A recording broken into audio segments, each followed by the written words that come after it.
Welcome back, everybody. RoboCon here, coming back at you with another Sword of Convallaria video. And today I'm bringing you my complete build guide for Beryl, the best magic DPS in the game, hands down, bar none. She is a fantastic character. I've spent a lot of time with her. I've invested several Castilia into her so I can see her different abilities and how they work and which situations you may want to use them.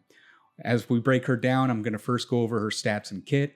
Then I'll go over what I think are some of her best builds, and then the teams she synergizes with extremely well.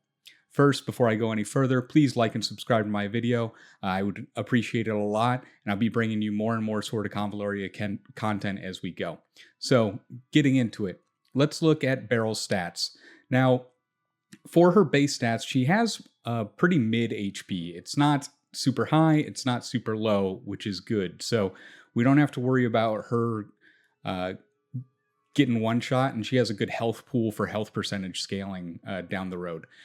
She also has low physical attack, but that's to be expected. This is a magic attack character. We do not care about her physical attack in any way whatsoever. She has kind of a moderate to low physical defense, which is okay. She's not at the bottom of the scale, and she's definitely not at the top, but she's right there kind of in the middle-ish. She has the highest magic attack in the game, even over on CN with the characters that have been released over there. She maintains having the highest magic attack in the game, which is fantastic. It gives her a huge magic attack pool to start scaling magic attack percentages off of. She has the third highest magic defense in the game, which means whenever a magic user comes out to counter her, she has a pretty good defense to stand up against that. And she has a low speed. It's not the lowest. I think it's like 7th lowest in the game. So she's going to be acting later in the initiative order, which can be fine because a big deal is the fact that she's still ahead of Inanna. Because Inanna has an Act Again ability, which can really synergize well with some ways to play Beryl. So taking a look at Beryl here, I do have a level 53 Beryl. I was lucky enough on the banner to pop a ton of Beryls while I was trying to get a coal desperately. But I do have a level 5 Beryl. Let's take a look at her trait and what it does. So increases at level 5, increases Beryl's magic attack by 25%. And at the start of the turn, she has a 100% chance to gain one random level 2 buff, which could be attack up to, crit up to, P defense up to, M defense up to, move 1 up, or healing 2 up, and immune to attribute debuff. All great buffs. These last 3 turns, which means on the 3rd turn, she will be cycling these buffs, so she can have 3 level 2 buffs up at that point. That's fantastic. Again, that is at level 5. At level 1, it's a 8% M attack up. Remember, she has the highest M attack in the game, so these percentages are really, really useful because there's a starting pool of base M attack that is very high and just gets higher as the game goes on and you level her up. She has a 50% chance to gain one random level 2 buff. It only lasts 2 turns, and additionally she recovers 1 energy. The additional recovery of 1 energy is huge because it means she always has something to do, especially when you pair it with some of her skills. So let's take a look at her rank tiers and see what she has here. So rank 1, she has Wall of Flame, which is magical damage. It selects one spot within a cross-shaped range around the character and deals 70% AoE damage to all enemies in a horizontal row of 5 tiles and changes the tiles into burning. The effect lasts 2 turns. This is a fantastic skill. It costs 3 energy to use. This skill is commonly used in the tower to kite and just scorch burn stuff down into the ground because the firewall also makes them stop moving as well. Her other ability over here, Casual Search, it's an instant, no energy, 3-turn reset. It's a support instant skill. Beryl gains 1 random Luxite skill. The skill remains available for 2 turns. So she'll get either it's going to blow, Fiery Luxite, Healing Luxite, Freeze Luxite. These are all random. We don't know what she's going to get, but they can be useful. I've used it. I've used this Casual Search in builds where all I'm focusing on is doing her Choo Choo Choo. And I want to look at that real quick. Her base skill that she comes with is this, Choo Choo Choo. Magical damage, Beryl gains armor piercing, which means it ignores 40% of the target's defense when attacking, then deals 50% damage to the target 3 times, so 150% damage total. Now, this is really, really good, this armor piercing ignoring 40% of the target's defense, because this stacks with other stuff, such as one of the characters she likes to work alongside, Etta, who lowers magic defense by 40% as well, meaning we are now bypassing 80% of the magical defense. So very, very interesting, very, very powerful starting off skill. Her rank 3s. She has 2 here. On the left side, she has attack boost. It's 1 energy, 3 turn. Support grants attack up 2 to all allies within the target location and grants immunity to attack attribute debuffs lasting for 2 turns. This is a range 2 cast that you can center on an ally, and then it's also a range 2 burst off of that. So that's very interesting. It makes her more of a support character. There is a very supportive role that Beryl could build towards here. However, I think if you're doing that, you're missing out on the damage that she brings to the table. And there's other supports in the game that you should probably be using to be supports instead of Beryl. Primarily, her job is to deal damage, hence why she has the highest M attack in the game, and she's a destruction character. Taking a look at the other skill, this is a fantastic skill. Energy Restoration, passive, at the end of the turn, recovers an additional 1 energy. If energy is less than 1, recovers another 1 energy. So you can recover 2 energy at the end of the turn, and then, from her trait, gain another energy at the beginning of the turn, bringing her back up to 3 if you've completely tanked her energy. That's fantastic. And if you have 1, then you're going back up to 3. Again, she's very self-sufficient, and she's able to maintain doing these high energy cost skills over and over again. 2 energy, 3 energy, she can do it over and over and over again without needing an urgent order or something, or some buff from another support to give her additional energy. Now, if you have an additional support that's able to give her additional energy, like Gloria or someone to that effect, that's fantastic. But she doesn't necessarily need it. Let's look at rank 5. So she has Firewalking, reaction, becomes immune to Scorch and Burning Tiles. When on a Burning Tile, the damage taken is decreased by 10%, so she takes less damage on a Burning Tile. At the end of the turn, recovers 20% of the character's HP. So that's very good. It synergizes with her Firewall. It also synergizes with the upcoming skill that lays fire on the ground, which is going to be the Flaming Meteor. On the other side, she has Cutie, reaction, decreases range damage taken by Beryl by 25% and AoE damage taken by 40%. I think this is a take almost all the time.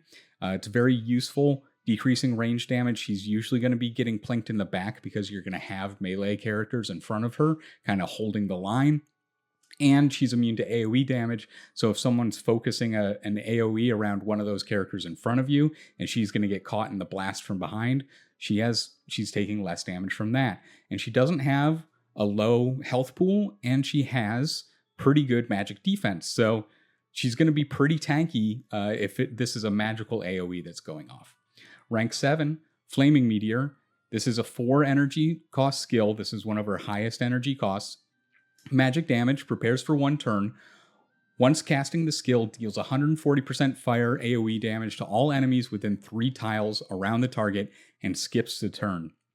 Now, this skips the turn is for her, so it makes her skip the turn. She's not able to take any action in this turn, so just keep that in mind. The other one over here is Try This. This is, again, more of a supportive skill, but you could also have it on your bar if you're doing like a boss fight and you're only going to be using her Choo Choo Choo ability. You don't need Firewall and you don't need Flaming Meteor. You could put this on here. Healing, heals other allies within 3 tiles around the character, restoring 10% HP and 2 energy. This is not really for the 10% HP. This is more for the 2 energy to keep your characters doing their big damaging skills over and over again. This costs 2 energy and has a 4-round cooldown. Now, rank 9, these are her basic attacks. She has Scorching Attack, which deals 80% magic damage and inflicts Scorch on the target for 2 turns. Scorch is big. It's a debuff that's used commonly against boss enemies, elites, or even in the tower where the characters or enemy characters have really, really high HP pools. This allows you to, over the course of the game, tick down that HP, especially when you stack it with infection and other stuff. The other side, which I've been using, is Bang. Basic attack, single target attack. Beryl deals physical damage equal to 80% of her M attack, and that there is a 30% chance to inflict stunned for 1 turn. Stunned is big. Stunned, again, makes an enemy character unable to act for an entire turn, taking them out of the initiative order and allowing you to get the upper hand by getting more actions than the enemy team. Rank 11, haven't unlocked it yet, but we're getting close. We're at 53. 5 energy, consumes all the energy she has. Boom, magical damage. Beryl cannot move before performing this skill. She attacks any enemy within 2 tiles 5 times, with hits randomly divided amongst those within range. Every hit deals 30% fire AoE to all enemies within 1 tile of the target, with a 50% chance of inflicting Scorch. This is basically like a true meteor storm. It's going to randomly target enemies within this area. It will drop 5 times. It's going to randomly choose which ones it drops on, and the ones that it does drop on, it's going to do an AoE attack there, which is very, very good. So looking at her other ability here, we have First Aid. Again, this plays into kind of her supportive healing role. She has a 2 energy here. It's healing, single target healing, heals 80% HP. I don't see a reason why you would take this over Boom, because, having an area to select out there and then potentially getting 5 strikes on different targets within this little cross is very powerful. I think she excels as a damage dealer. She has the ability to kind of be a middling support or pop in some support if you want to, but I do not think that's the way that she wants to be billed. So builds, let's go over a couple builds here. Now, this is a fan favorite of mine for Arena. I like it in PvP. So Bang is the basic attack, Cutie as the reaction, reducing range damage taken and AoE damage. Keeping Choo Choo Choo. Choo Choo Choo is just such a good skill that it's almost always on the bar for me. We pop in the Flaming Meteor so we can blow up the bridge, and then Energy Restoration so that we can keep cranking the energy. I also enjoy replacing Flaming Meteor with Wall of Flame, potentially. That could be a way to do it. And then if we're going single target DPS with her, I keep Bang, I keep Cutie, definitely keep Choo Choo Choo. I will swap out the Wall of Flame ability for the Casual Search so I can get a Luxite skill to use as well, hoping to the RNG gods that they give me a good Luxite that can help boost my ability to do damage or something to the boss. And then Energy Restoration always stays on the bar. Basically, Choo Choo Choo and Energy Restoration stay on the bar perpetually for me. And then that third slot is what may change out. It could be Casual Search, it could be Try This, it could be Wall of Flame, or it could be Flaming Meteor, depending on what we're doing. If I'm doing tower clears, I'm usually using Wall of Flame. If I'm playing Clash, then I'm usually using Flaming Meteor. Sometimes in PvE content, I might have Try This if I feel like I need the Energy Restoration over and over again, but very rarely have I found myself wanting that. And then, of course, I'll have Casual Search to try and boost my DPS for single target if I'm just feeling lucky that day. So taking a look at that, as far as weapons, the Starry Sky Heritage is her best single target DPS weapon that she has. Mine is 5-star at level 60. And as you can see here, it's really, really good. It increases her HP by 10%. Like I said, she doesn't have a terrible HP pool to be scaling 10% off of. Grants bonus M attack equal to 6% of her HP at the start of the battle. This is also big because it's off 6% of her HP. So she's getting 10. She has a decent HP pool, 10% more on top of that. And then it's going to take 6% of what's left over. So this is really good. This is a great staff for her for single target damage. You can use a few other things. Diffusing Prism isn't bad, increases M attack by 8% just out the gate. You don't have to worry about jumping any hoops. And upon casting AoE attack for each one target hit, increases magic damage and piercing damage dealt by 5% up to 10%. This is what I use on her when I'm doing AoE damage as far as legendaries. If we're going down to rares, then I'm using Explosive Crystal for AoE damage, and I'm using Gazing Orb for the single target damage for boss fights. But I really do like Starry Sky Heritage and Diffusing Prism as her primary weapons to use for legendaries. As far as her trinkets, Fancy Hat, immunity to disrupt, which is big, especially when she's trying to cast like a meteor storm, which she needs a little while to cast. If something comes in and bonks her, then she's still going to be able to get that cast off and the action is not wasted. And then when healthy, M defense increases by 12%. Again, she has a really healthy M defense, so keeping it up by 12% while she's over 70% HP, because that's the break point for healthy, is really, really good for her. She can use a couple other things as well. Space-time ring, if you want to shuttle her around for an instant to get into position and also get a little bit of attack percentage on top of that. Mysterious Deflection Device is good as well. It decreases the damage from ranged attacks by 6%, just flat out.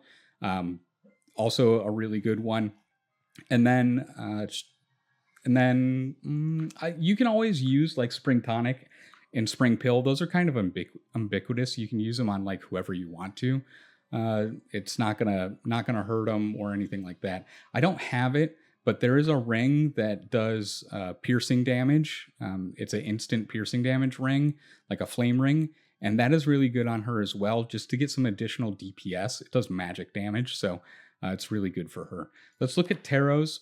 Dream of the Magician's good kind of baseline here. Increases damage by 8%, full stop. So she just gets an 8% damage increase when she has this equipped with her. If you have the epic one, then it's a 16% damage increase. Then, when casting skills for each additional enemy hit, the damage is increased by 4% up to 12%. Super good when she's doing her AoE damage, right?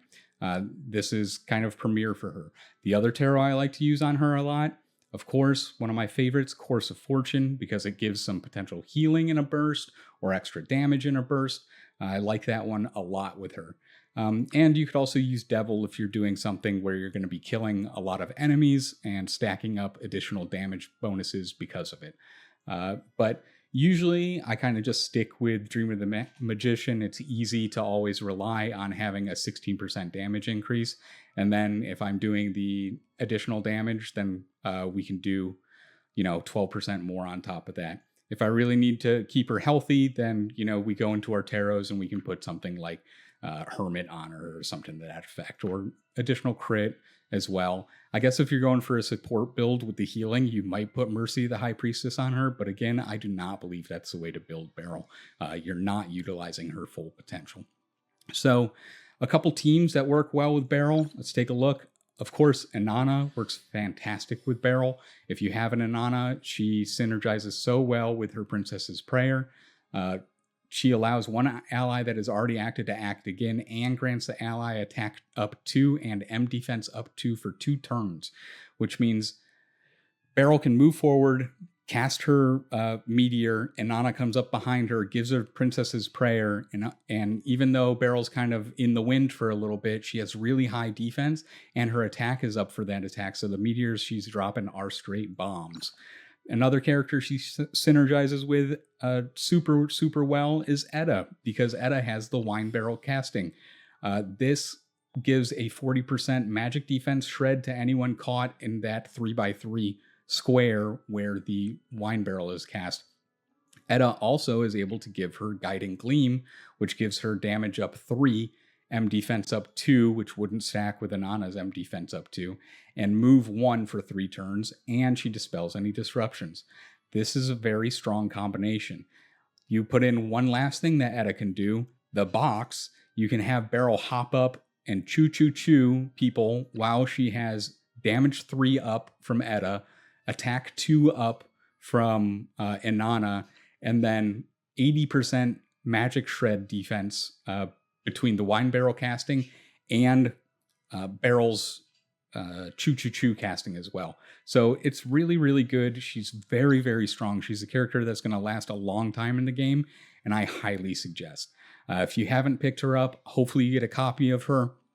I think everyone was pulling for her at the beginning as far as rerolls, but that's all I have for today. Thank you for time.